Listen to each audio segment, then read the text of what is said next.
In today's video, I'm going to teach you how to password protect your Shopify store, use the pause and build plan, and how to leverage an app to enhance your store's functionality. Whether you're stepping away for a brief holiday, modifying your store, or controlling sales, these methods will suit your needs. Let's begin with how to password protect your store. First, you'll need to log into your Shopify admin account. Once logged in, navigate over to the Online Store section and click on Preferences. As you scroll through the Preferences page, you'll come across the Password Protection section. Here, you'll want to check the option labeled Restrict Access to Visitors with a Password.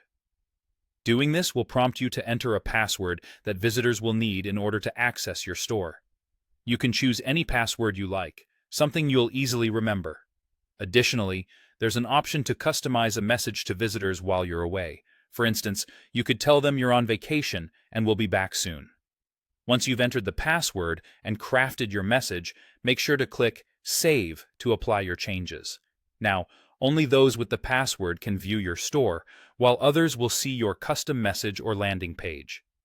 Next, let's explore the Pause and Build plan, which is perfect if you want your store to remain visible but halt purchases temporarily. Start by logging into your Shopify admin as the store owner. Head to the Settings tab and select Plan. In this section, look for an option that says Pause and Build or something similar. Once you find it, select it and confirm that you want to switch to that plan. This step is crucial because you'll be able to see which features will be disabled, such as the checkout and discount capabilities. While your store remains visible and updatable, the checkout process will be temporarily paused. This plan typically reduces your subscription fee to a more affordable rate, making it a great cost-saving option while you make any necessary updates or changes to your store.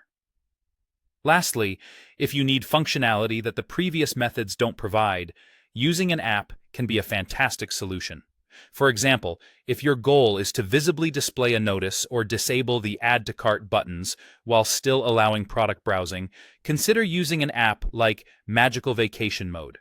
This app provides additional flexibility by allowing you to hide purchase options, disable specific buttons, show custom messages, and even collect emails from visitors. It's a versatile tool that can address unique needs and provide a tailored experience for your customers. I hope this guide has been helpful in explaining the different methods you can use to control your Shopify store's accessibility and functionality.